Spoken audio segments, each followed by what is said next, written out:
धन्यवाद वर्मा जी। भारत माता की जय, भारत माता की जय, वंदे वंदे।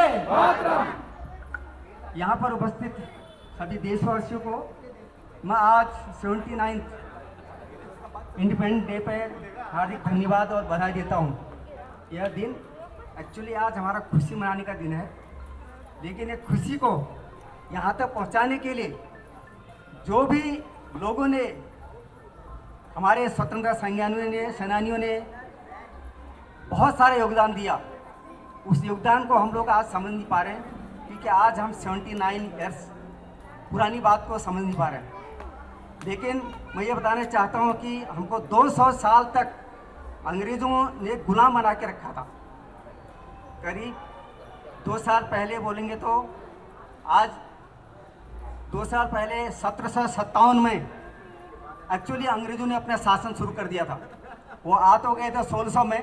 1600 में आने के बाद एक ईस्ट इंडिया कंपनी के नाम से आए थे व्यापार करने के लिए, और 1608 में उनका एक प्रथम जो जहाज़ था वो सूरत पोर्ट पर आया एक कैप्टन के साथ, और तब से उन्होंने अपना बिजनेस शुरू किया। और 1857 से 2 साल पहले उन्होंने अपना एक अपने सरकारी तौर पर अपना राज करना शुरू कर दिया था। आज के दिन को जो हम लोग यहाँ पर उपस्थित हैं, ये हम उन वीरों को, उन आंदोलनकारियों को नमन करते हैं जिन्होंने हमें यहाँ तक पहुँचाया। सबसे पहले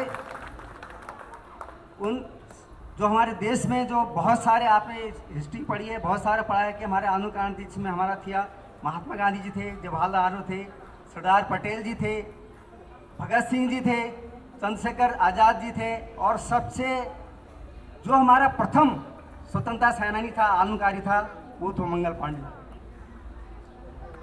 अंग्रेजों ने पूरा देश में 200 साल तक राज किया था, और केवल एक गोवा ऐसा राज्य था जहाँ पर अंग्रेजों ने शासन नहीं किया। गोवा स्वतंत्रता पहले भी पुर्तगाल के अंदर था और वहाँ पर नहीं कर पाए, केवल गोवा में।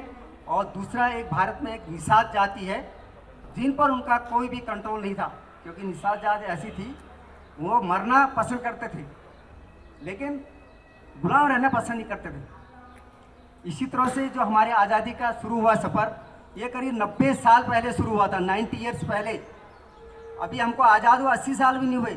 जो हमारी आज़ादी की यात्रा हुई थी वो 90 ईयर्स पहले शुरू हुई थी, 1857 में। 1857 से हमारी कहानी शुरू हुई थी।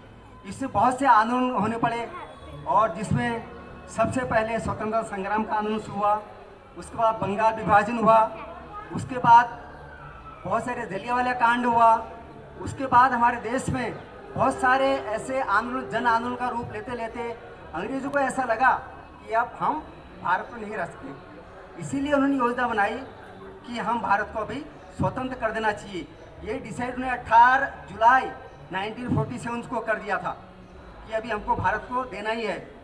उसके बाद उन्होंने ये डिसाइड किया कि हम 15 अगस्त को कैसे दें। 15 अगस्त में डिवाइड हुआ कि 2 देश को अलग कर दिया।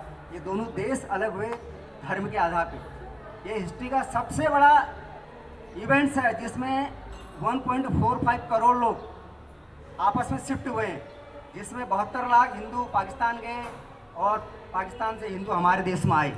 ये सबसे बड़ा मूवमेंट था। उसमें पता नहीं कितनों की जान गई, किसको पता नहीं है। ठीक है, तो 18 जुलाई को ये डिसाइड कर दिया था अंग्रेजों ने कि हमको भारत को देना है। लेकिन 15 अगस्त 1947 को हमको उन्होंने एक्चुअली स्वतंत्रता दी। इसके 2 कारण थे। एक तो कारण ये था कि महात्मा गांधी का जो अग्रेसर उन्होंने देखा कि अब रह नहीं सकते हैं, ये डिसाइड किया। और उसके बाद जब द्वितीय महायुद्ध के बाद ब्रिटिशर्स काफ़ी कमज़ोर पड़ गए थे आर्थिक रूप से, तो ये भी उसके कारण था। और फाइनली उन्होंने 15 अगस्त 1947 को जो हमारे लास्ट माउंटबेटन थे वाइसराय, उनके कहने पर इस दिन को चुना गया। क्योंकि जो वाइसराय थे वो जब जापान ने सरेंडर किया था मित्र देश के सामने 2 साल पहले, अपने इसी डेट को 15 अगस्त को 2 साल पहले माउंटबेटन वहाँ के कमांडर थे, और जापान ने उसमें अपना सरेंडर किया था मित्र देश के सामने। इसीलिए वाइसराय जो हमारे लास्ट माउंटबेटन थे, उन्होंने इस डेट को फिक्स किया, और 15 अगस्त 1947 को रात को हमको अपना देश दे दिया गया। इसके लिए जो भी हम आज हमारा क्या काम बनता है, ये तो आज़ादी हमको मिल गई, लेकिन इस आज़ादी को एक्चुअली लोग समझ नहीं पा रहे हैं। ठीक है, इस आज़ादी को बनाए रखने के लिए हर एक देशवासी की तरफ से कुछ तो कुछ सहयोग चाहिए और सहयोग मिलता है। ठीक है, तो हम जिस भी दिशा में जहाँ पर भी काम करते हैं, कम से कम अपने देश के प्रति वफादारी का काम करें। ये नहीं कि हम बॉर्डर में जाके लड़ना हमको और तभी भारत जीतेगा, ये ऐसा नहीं है। जब तक बॉर्डर में जो लोग काम कर रहे हैं, जो जवान हैं, उनको हम सपोर्ट नहीं करेंगे और देश सपोर्ट नहीं करेगा, हम लोग सपोर्ट नहीं करेंगे, आर्थिक रूप से, सामूहिक रूप से देश आगे नहीं बढ़ सकता है। ठीक है, इसके लिए मैं आगे यही बोलूँगा कि जो ये स्वतंत्रता हमको भारत को मिली है, आज़ादी हमको मिली है, इसको हमको बनाए रखना है और इसके लिए जो भी हमको आगे करना है वो हमको ध्यान देना चाहिए। जो कि हमारा एक लक्ष्य था अखंड भारत का, एक अखंड भारत हमारा हुआ करता था। अफगानिस्तान, पाकिस्तान, म्यांमार, नेपाल, श्रीलंका, ये सब भारत के हिस्से थे। लेकिन क्या होता है, इको हमारे टाइम पर आपने देखा कि केवल दो टुकड़ों में तो भारत को 1947 को कर दिया गया और उसके बाद तीसरा जो ईस्ट पाकिस्तान था उसको जो 1971 में जो है हैंडओवर कर दिया गया। इस तरह से अभी आज की स्थिति में आप लोग देख रहे हो क्या स्थिति है। इंडिया बहुत प्रोग्रेस कर रहा है, प्रोग्रेस करने के बाद हमारी आर्थिक स्थिति काफ़ी अच्छी हो रही है और हम विश्व के काफ़ी ऊपर पहुंच चुके हैं, काफ़ी अच्छे पटल में। लेकिन कुछ देश ये चाहते हैं कि भारत अगर प्रोग्रेस करता रहा तो एक दिन उन देशों का अस्तित्व नहीं रहेगा। इस पर आप जानते हो ब्रिटेन और फ्रांस तो बिल्कुल नीचे आ चुके हैं, उनकी हालत बहुत ख़राब है, अगर आप लोग जानते हो।